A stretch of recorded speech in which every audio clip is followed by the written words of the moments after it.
Nintendo's amiibo figures look great as they are, but customizing is a way of making them even more special. I'm TJ, and it's my mission to make the map that removes the mystery from amiibo to help you chart the course to conquer your favorite custom challenges and achieve the unique and personalized amiibo you always wanted. Let me make the mistakes so you don't have to. Somebody call for a hero? Who even watches this show? That's me, TJ, and Dark TJ. They'll be popping up from time to time to offer some tips, tricks, and helpful hints. Don't listen to anything this guy has to say. He has no idea what he's doing. Or not so helpful. It's dangerous to go alone, so come with us and we'll conquer this custom together. Welcome to Custom Conquest.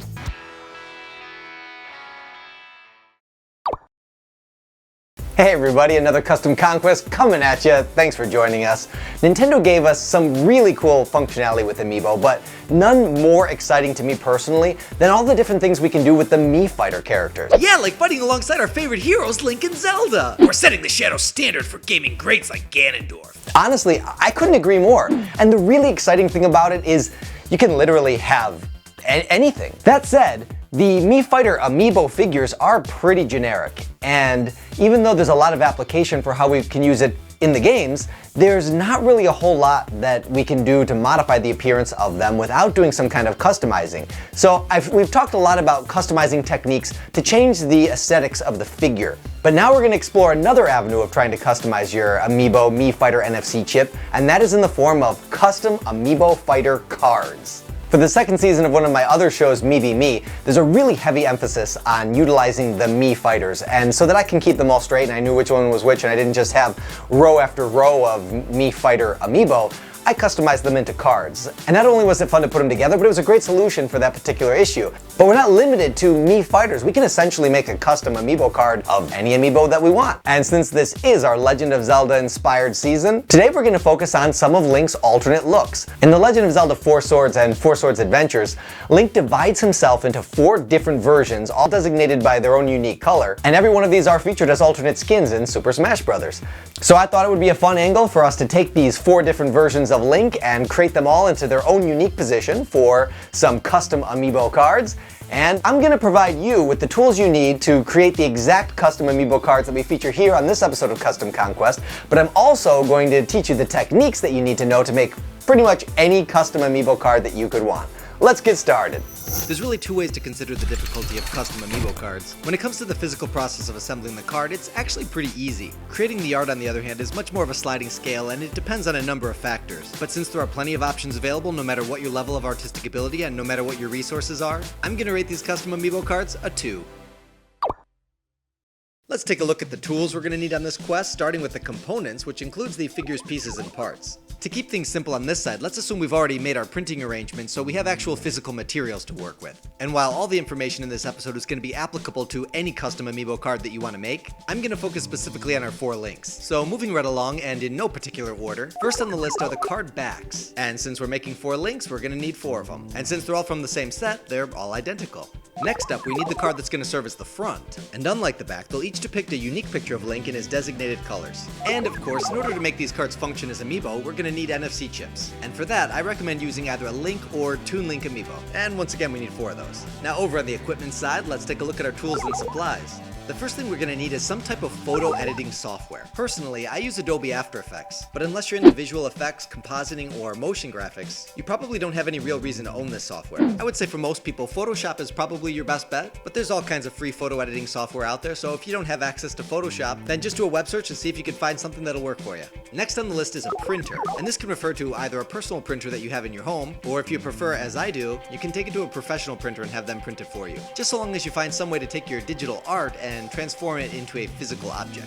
Next on the list is a pair of scissors, but you may find this is optional. I don't actually use scissors because I get them cut by the printer that I take them to, which I find yields a much higher quality final product, and they can also round the corners. And the final thing that we're gonna need, glue to hold this Amiibo sandwich together. I've got a feeling most all-purpose glues will probably do the job. I've been using Mod Podge paper. Let's get to it already!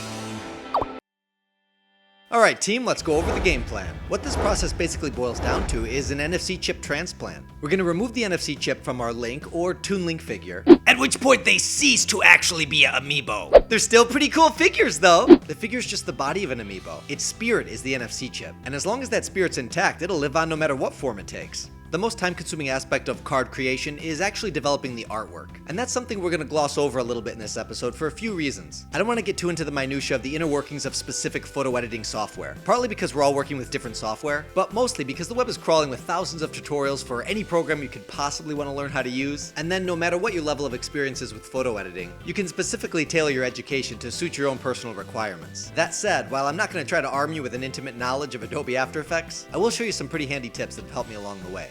And once we combine all of our digital assets into a physical medium, all that's left is to combine these components together, and we're up and running. Let's do this! Get some!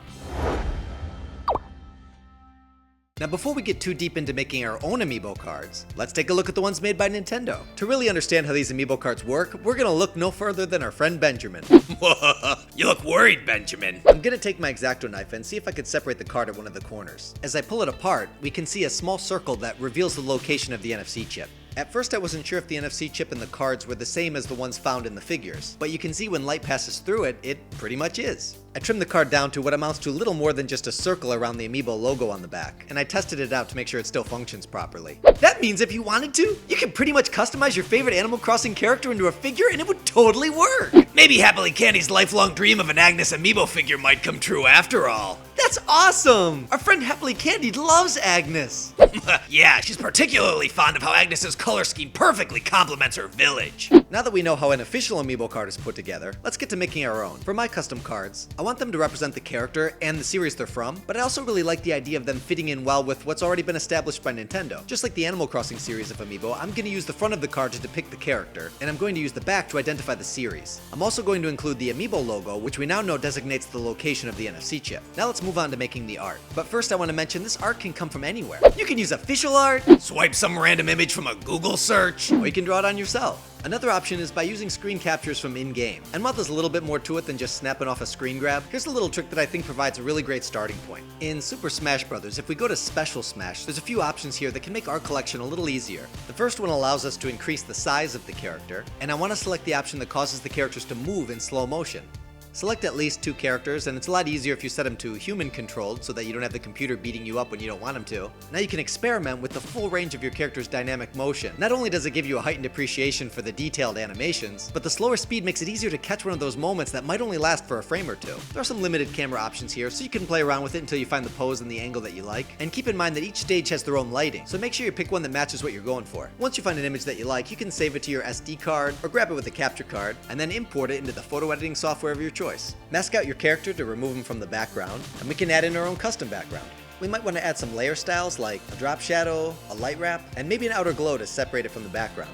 We could add the character's name, a logo, or some other special text. Once I get to the point where I'm satisfied with the design, I export it to scale. You can of course make it any size you want, but the Animal Crossing amiibo cards are 2.5 inches wide by 3.5 inches tall. And to ensure a high quality print, make sure you set your DPI to 300. Now at this point, if you have a decent quality printer at home, you can just print it straight away. But printing it from a professional printing place generally produces a much higher quality product than a consumer printer is capable of, and it's really affordable. To print on a glossy, heavy cardstock, you're probably only looking at $1 or $2. So I prefer to take my design to my favorite local printing shop. They print it up on their fancy machines, cut the sides and round the corners. With my digital art made into physical form, now we need to grab our Link or Toon Link amiibo and perform the NFC extraction. I like to use a butter knife for this. Just carefully wedge it into the side and work your way around the rim until it releases, and claim your prize. Take the back of your card and align the NFC chip to the opposite side of the amiibo logo. And it's literally as simple as just gluing the front to it. I'm going to use Mod Podge paper glue. Doesn't really matter what glue you use, doesn't really matter how you apply it. Just make sure to spread the glue all the way to the edges. Once you've achieved full coverage, do your best to precisely align the front and back together. To keep it flat and protected while it dries, slip it into a rigid top-load card protector. And with that, our custom 4-sword links join the adventure in card form.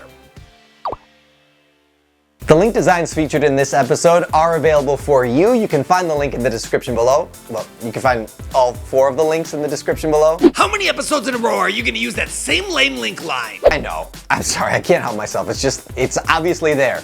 In addition to the 4 links that you saw in this episode, we're gonna unlock some extras. Doodly-doo-doo-doo-doo. Yeah, like the only link that even matters from 4 Swords. Shadow Link. You can even download custom card art featuring me, Hero TJ. Nobody wants that trash, but just about everybody's dying to get their hands on a Dark TJ card. You're welcome. They are formatted to size, so all you need to do is print them from your personal printer, take them to a professional printer, or if you want me to send you some of mine, all you have to do is click on that Patreon link up in the corner for more details. You've been sending me pictures of your amazing custom art that we've featured here on the show, and I love getting it. Please keep sending it. Let's take a look at some of the most recent stuff we've got.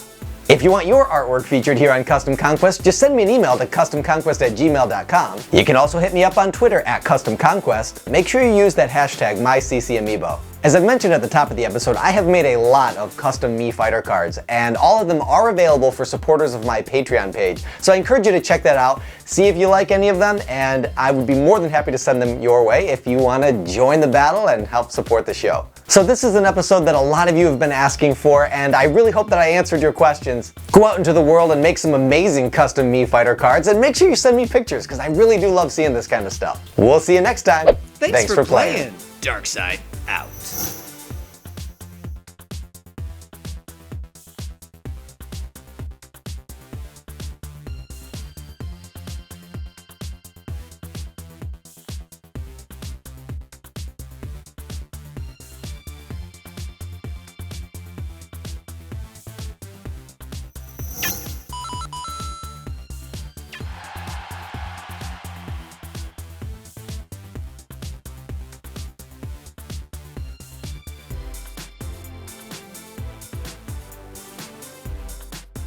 Hey guys! So remember, amiibo aren't limited to figures or cards. They can be anything you want them to be. Be creative, use your imagination, and most importantly, have fun.